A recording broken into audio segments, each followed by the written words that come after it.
Court Judge. Your Honor, may it please the court. First of all, I'd like to extend my condolences to the Russo and Flanagan family. I can't imagine how difficult this is. It's terrible. People's acts have consequences, and the consequences here are up to you. You have a range of possibilities as it relates to a girl who was 17 at the time, who is now 19 years old, and has no criminal record.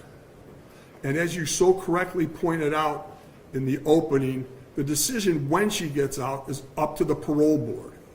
And we know how the parole board operates, and we know that everybody gets flopped at least once. So a 15-year sentence becomes a 20-year sentence at minimum, and it'll be up to this young lady here as to how she's going to conduct herself for the next 20 years or whatever the sentence would be. That would be number one. Second of all, I'd like to say thank you so much for allowing and taking the time to read those letters. And I would like to concentrate on the letters from the people from juvenile court. First of all, Ms. Smith and Ms. Kent. They have been the people who have monitored her progress since she was entered the juvenile detention facility, where she was for about 9 months. And I would like to commend them for writing these letters, because ultimately, or initially, I tried to have them send a letter, and the people at juvenile court wouldn't let them. And so they sent these letters anyways. And what do we see from their letters? We actually see where both of them say that she expressed remorse during the time. What the prosecutor played there was after the accident and way before she was ever incarcerated. They also both say that they have observed her grow as a person, that she's taken every single class possible, both culinary and college, that she's actually been a model inmate, the letters say, and that she has exhibited what they call the highest level of behavior. They grade people 1, 2, 3, 4.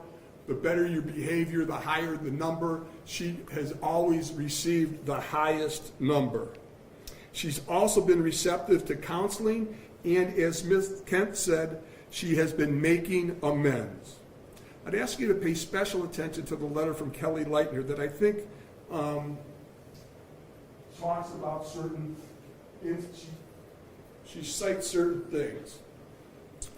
Ms. Leitner is asking you to consider that the brain is not fully developed until 25 years or older. Her choices, Mackenzie's, and actions are indicative of teenage invincibility. While, based upon your decision, you don't find that, I find that there are, I remember when I was young, the dumbest things I ever did, and I'd hate to be judged for those things.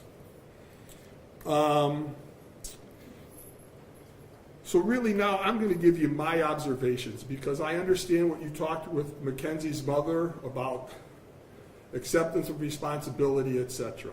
All I can tell you is that from the moment I met this young lady here, she expressed sorrow. And I would say during the course of this trial, in the initial emails and statements, she said, "I'm sorry for what you did."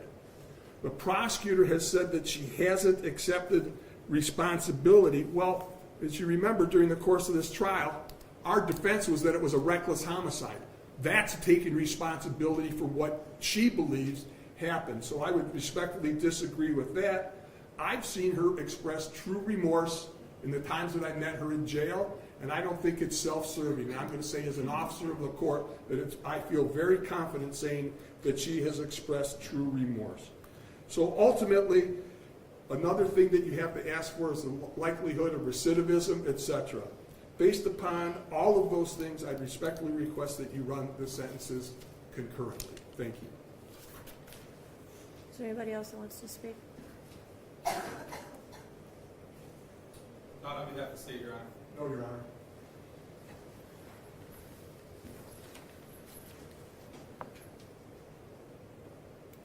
Today is the sentencing of the defendant for the purposeful and intentional murders of Davion Flanagan and Dominic Rousseau. And in a way, it's the second time their families are gathered again to grieve. It's also a day when Mackenzie's family will grieve for the future of their daughter. All three of these families and the friends of these families are suffering, and all of their lives have been irrevocably changed because of the actions of the defendant. The unintended and collateral consequences of a selfish, intentional, and cruel decision by Mackenzie will ripple forever in time. It's literally changed history because it's ended 2 lives. 2 young men are dead. Their deaths were horrible, terrifying, and tragic. I will say again, if any reasonable person reviews Exhibit 802, there can be no doubt in your mind what happened this night. There can be no doubt of the absolute terror of the 2 people in that car. The defendant controlled all the events. She chose the day. Specifically, she chose a day just before her 18th birthday. She chose to drive the car, the time to drive the car. She chose an obscure, previously scouted route through an industrial parkway. She chose the target to hit and the victims. She chose the means and the method to follow through. And she planned and purposefully executed the events of July 31st, 2022. The review of the evidence supports the factual findings, the forensic testimony, the testimony of the first responders, the testimony of the emergency room doctors who treated the defendant, the testimony of the coroner's medical examiner, the testimony of those who knew the victims and the defendant, and the testimony of the BMV official who provided evidence that not only did the defendant deny any medical condition when applying for her license, which her mother co-signed and attested to, but also that just after the accident, Mackenzie renewed her driver's license and again denied any medical condition. In fact, the defendant was so concerned about driving that, as the state mentioned, during the investigation, she asked if they could just suspend her license for 10 years.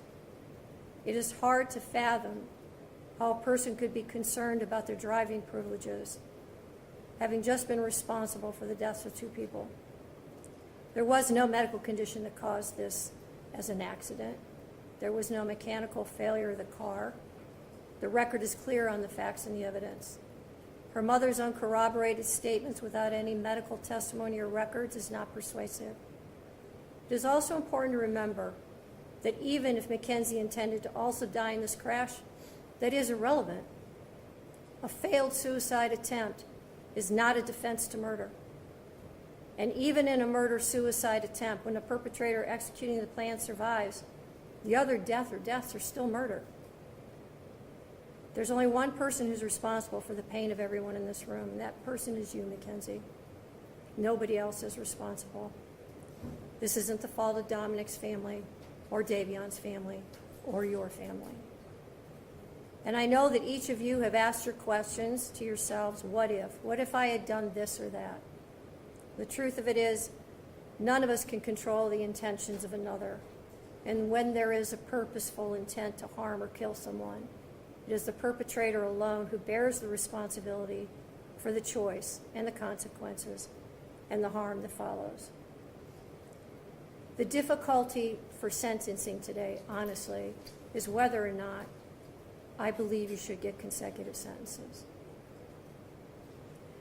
I'm troubled that should I give you a concurrent sentence, that people will believe that somehow I'm being disrespectful to one of the victims. And on the other hand, I have to weigh the punishment. There's a very good likelihood, Mackenzie, that you will spend the rest of your life in prison. That won't be up to me. That will be up to the parole board, and that will be up to you to a great extent. I understand that the pain in this room wants me to impose the harshest sentence, but I don't believe that would be the appropriate sentence, because I do believe that Mackenzie will not be out in 15 years. So she's sentenced on count 2, the murder of Davion Flanagan, 15 years to life. She's sentenced on count 1, the murder of Dominic Russo, 15 years to life, to be served concurrent to each other with credit for time served. I'll waive fines, fees, and costs, and your appellate counsel will be assigned. Are there any questions from the state? No, Your Honor, thank you. Any questions? No, Your Honor. All right, thank you.